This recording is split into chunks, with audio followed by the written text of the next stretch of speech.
Eu sou Manuel Carvalho e este é o P24. É o Web Summit como o espelho do empreendedorismo dos portugueses.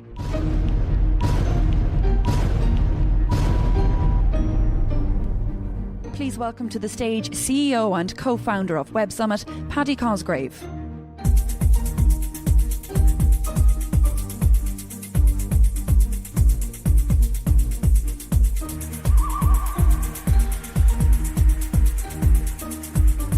Wow, you're incredibly welcome to Web Summit and incredibly welcome to the beautiful city of Lisbon.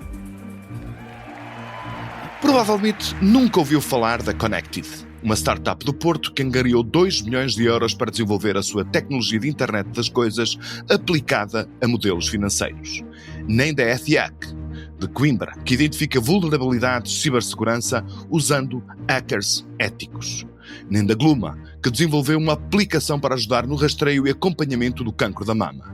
Nem sequer da Anchorage Digital, uma startup portuguesa avaliada nos Estados Unidos em mais de 3 mil milhões de dólares. Quando se fala do Web Summit, tende-se a pensar num festival de empresas e empresários estratosféricos, sem ligação à Terra, de um outro planeta onde o trabalho e o investimento não parecem fazer grande sentido para o senso comum. Mas é bom que esses conceitos se alterem. As startups e a religião sagrada do empreendedorismo, como em tempos foi designada em tom de crítica, apontam para o futuro da economia portuguesa. Por cá, há umas 4 mil empresas, de Lisboa a Bragança, feitas por jovens ousados e financiadas por gestores de risco. Muitas morrem no caminho. Outras chegam ao estatuto de unicórnio, quando valem mais de 1.000 milhões de dólares. Portugal tem pelo menos 6 unicórnios gerados pelo talento nacional. Mais do que a Espanha. Mais do que a Itália. Entre o dia de ontem e quarta-feira, umas dessas 125 empresas estarão na Web Summit ao lado de muitas outras de todas as geografias. Por lá estarão também investidores. A Web Summit não gera talento nem capital, mas serve de monta para um país que precisa vencer a armadilha do rendimento médio. É uma ferramenta que se junta aos apoios do Estado e a um ecossistema que coloca Lisboa, Porto ou Braga numa rede internacional voltada para o futuro. Será que neste campeonato Portugal já está ao lado dos melhores? O que falta fazer para que a nova geração mais qualificada de sempre brilhe ainda mais? Neste episódio, temos entre nós Ricardo Luz, fundador da Gestluz, entretanto vendida ao Grupo Báltico Chivita. A Gestluz é uma empresa especializada com uma longa experiência em projetos de criação e de escalação de startups em Portugal. Ricardo Luz é também fundador e presidente da Invicta Angels, Associação de Investidores Early Stage do Norte de Portugal. E é também vice-presidente da IBAN, European Business Angels Network. Este é o P24. O seu dia começa aqui. Viva Ricardo Luz, como é que tem evoluído o ecossistema português das startups? Há a sensação de que o tema do empreendedorismo e da criação de novas empresas de base tecnológica passou um pouco de moda. É percepção ou realidade? Não, acho que não é verdade. Ou seja, Portugal tem vindo a falar do empreendedorismo, das startups, há muitos anos. E acho que houve aqui vários momentos. Houve um momento inicial em que se faziam muitos eventos, falava-se muito e havia pouco, no fundo, pouca consequência. E, entretanto, o mercado foi se tornando mais maduro e, portanto, ao nível da criação de startups, eu diria que elas sempre existiram. Aquilo que talvez mudou significativamente foi a quantidade de investidores e a qualidade desses investidores. Isto é, qualidade no sentido em que se tornaram mais experientes, portanto, tiveram boas e más experiências, evoluíram. Alguns deles começaram com coisas pequenas, alguns começaram a investir até individualmente enquanto business angels, evoluíram ou para grupos mais profissionais de business angels, ou até mesmo para capitais de risco early stage, e portanto eu diria que o mercado hoje é mais maduro, e portanto acho que se calhar não é tão moda, e ainda bem, significa que entrou mais na normalidade. Outra coisa muito interessante que aconteceu em Portugal é, Portugal tem vindo a atrair cada vez mais estrangeiros, muitos deles chegaram cá através do real estate, muitos vieram viver para cá, mas muitos são investidores e são empresários. E estando cá, começaram também a olhar para o ecossistema e começaram a investir em empresas. Por outro lado, também as empresas portuguesas, e porque Portugal também está mais visível internacionalmente, começaram a ser cada vez mais investidos por consórcios de investidores que têm portugueses e têm estrangeiros. E, portanto, eu diria que está a acontecer algo naturalmente positivo. Uhum. Como é que podemos comparar atualmente Portugal com os nossos parceiros europeus? Ter 6 unicórnios garante à partida que estamos na linha da frente? Assim, por aquilo que dizem as estatísticas, acho que até temos 10, se não me engano, posso não ter a certeza. Dito isto... Sim, em 2023, portanto, no final de 2023 os números estavam nos 6, isso que é bom então sinal. Quer dizer que não sei, perdemos alguns, não sei. Mas, sinceramente, mais do que o número, é assim, o que acontece... Os unicórnios são bons, mas não são a questão, ou seja, isto é, os unicórnios são muitas vezes a face visível de um ecossistema e são importantes em termos até de marketing, de atração de investidores, e até muitas vezes até para vender aos próprios miúdos, aos empreendedores, vale a pena porque podem criar aqui um unicórnio. Mas eu diria que mais importante é um ecossistema vibrante, onde há cada vez mais empresas que têm sucesso. E ter sucesso pode ser uma empresa que pode faturar 100 mil, 1 milhão, 2 milhões, pode valer 100 milhões, 10 milhões, 1 milhão ou 1000 milhões, que é o tal unicórnio. Pelo menos o valer às vezes é muito subjetivo, porque ele vale porque teve uma ronda que a valorizou assim. Às vezes depois vamos a ver e está a acontecer a nível internacional que muitos destes unicórnios hoje em dia estão a deixar de sê-lo. E, portanto, mas eu acho que isso não é o mais importante. O mais importante é, efetivamente, nós temos cada vez mais empresas com visibilidade e temos cada vez mais casos de sucesso. E isso é muito bom porque isso passa uma mensagem muito positiva, essencialmente para os jovens, que vale a pena empreender, vale a pena correr riscos e pode-se ter sucesso, mesmo estando num país pequeno como Portugal. Respondendo à tua outra questão, como é que compara com outros países? Na Europa há várias realidades. Há uma realidade que é muito a realidade dos países nórdicos e dos bálticos. E quando digo dos bálticos é essencialmente da Estónia no passado e hoje cada vez mais da Lituânia. Isto é, os países nórdicos têm um mercado, vamos chamar um ecossistema de investimento early stage muito consolidado e muito forte. Por exemplo, na EBAN, na European Business Angel Network, da qual eu faço parte, nós temos essas estatísticas. E no ano passado, a DANBAN, que é a Danish Business Angel Network, ou seja, a rede de business angels de investidores individuais da Dinamarca, investiram, se não me engano, cerca de 80 milhões de euros. A Finban da Finlândia, cerca de 50 e tal milhões. E a Estban da Estónia, um país que tem 1 milhão e 200 ou 300 mil pessoas, investiram 20 e tal milhões de euros. E são aqueles que, em termos de grupos organizados, são mais fortes ao nível de investimento. Para comparar, quanto é que investiu Portugal? Manel, não temos estes dados, ou seja, não tenho a certeza. Não sei, acho que esses dados, de uma forma muito sólida, não existem. Existem algumas aproximações, mas não é comparado com isto. Agora, o que tem é vindo a crescer, isso é claro, ou seja, há cada vez mais investimentos, em startups, mas não só, em scale-ups, em empresas que crescem, em que estão em fases de growth stage e que atraem cada vez mais investimento nacional e internacional, e isso é muitíssimo interessante. Uhum. Em Portugal há facilidades, por exemplo, na concessão de vistos de residência para quem quer investir em startups. Isso basta para atrair talento? Que outras vantagens tem o país para alimentar essa dinâmica que o Ricardo acaba de referir? Eu sinceramente, eu acho que os vistos Gold e os vistos para o talento são interessantes enquanto quase um chamariz. Eu diria que isso no médio e longo prazo não é aquilo que faz a diferença. O que faz a diferença são as características fundamentais do país. E hoje Portugal claramente tem algumas características que são percepcionadas internacionalmente. Para começar, é visto como um país muito seguro, o que é muito importante hoje em dia, dado aquilo que acontece na Europa e não só. É visto como um país onde foi um país descoberto, ou seja, isso foi pelo turismo. Ou seja, muitas pessoas de muitos países, e isto está a acontecer todos os anos, hoje este ano é essencialmente americanos, penso eu, que são aqueles que estão a bater os recordes, descobriram Portugal e descobriram que Portugal era aquele país que nós sabíamos que era, mas acho que não valorizávamos, que é um país com gente excelente. Eu acho que essa é a melhor característica que nós temos. Gente que efetivamente tem uma capacidade de criar, de ser empática com o que é diferente.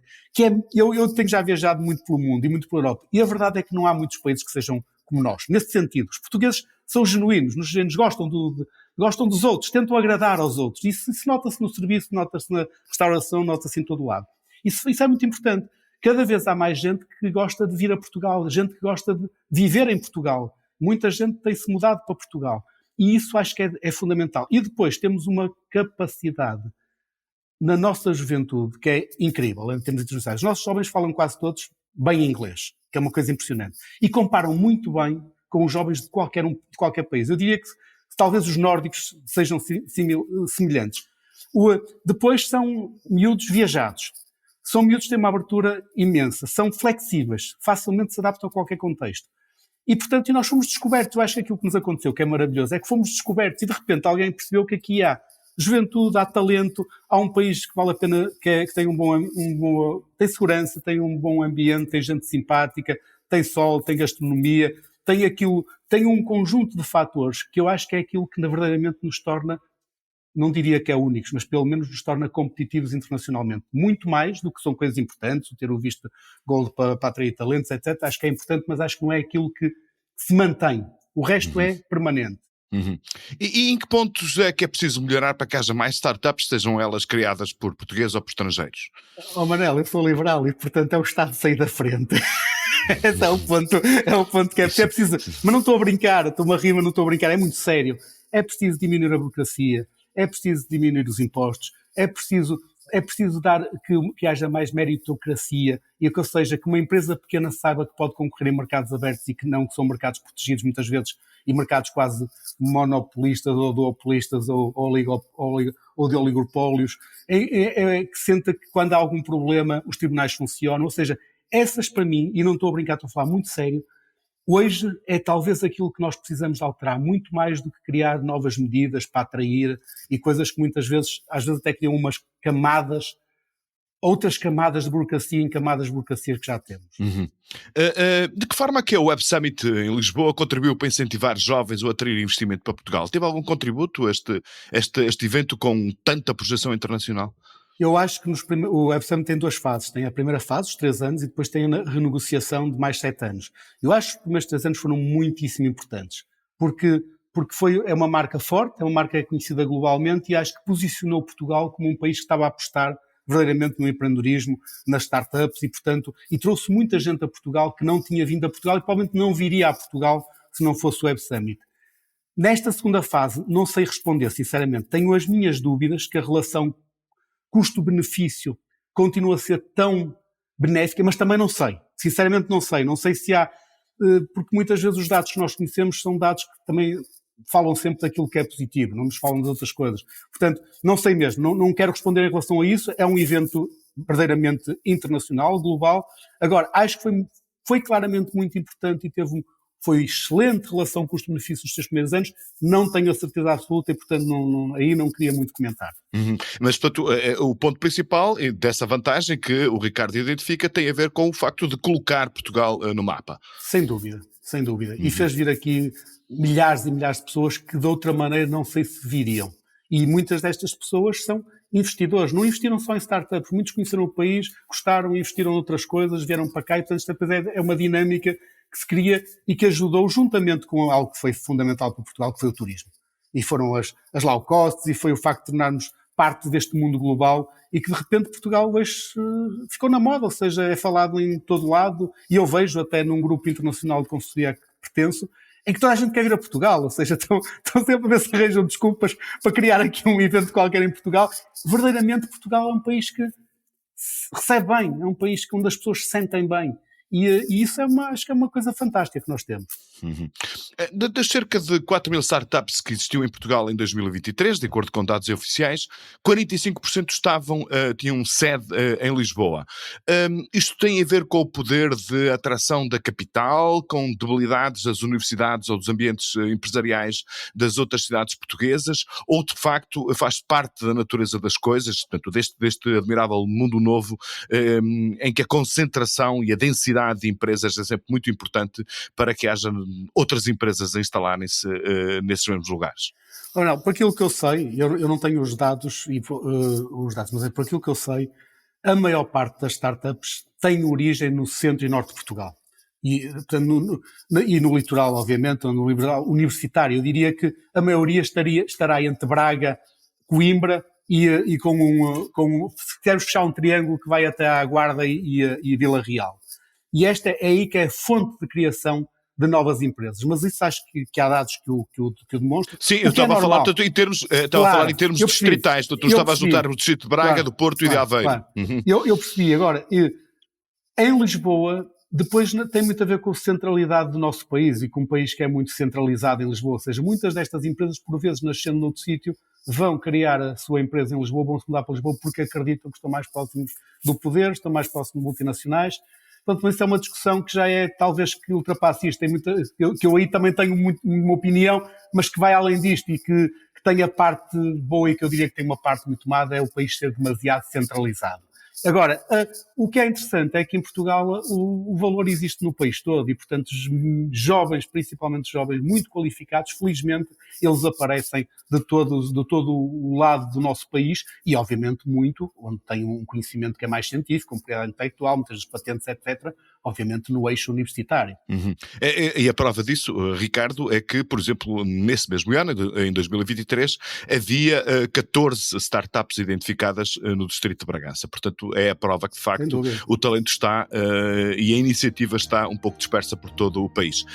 Ricardo Luz, muitíssimo obrigado por ter vindo ao P24. Foi um prazer tê-lo aqui connosco. Obrigado, Manuel. Um prazer. Obrigado. Perguntam-se, e se corre mal? E eu faço a pergunta, e se corre bem? Ruben Amorim aterrou ontem em Manchester e esteve pela primeira vez no centro de treino do United. No dia anterior, mostrou uma vez mais em Braga o que vale como treinador. Não por ter revertido uma desvantagem de 2 golos, apenas porque com ele os jogadores que orienta parecem jogar com um entusiasmo, um perfume e uma dedicação únicas. Amorim deixa o campeonato e o campeonato fica mais pobre, não há dúvidas. Quem gosta de futebol, seja do Sporting, do Porto ou do Farense, gosta de espetáculo e só pode fazer uma vénia a homens como ele. E se correr bem? Pergunta. Claro que com um treinador assim, as coisas só podem correr bem. O P24 regressa amanhã. Tenha um bom dia. O P24 é um podcast do Público com música original de Ana Marques Maia. A sonoplastia deste episódio é de Nuno Coelho. O Público fica no ouvido.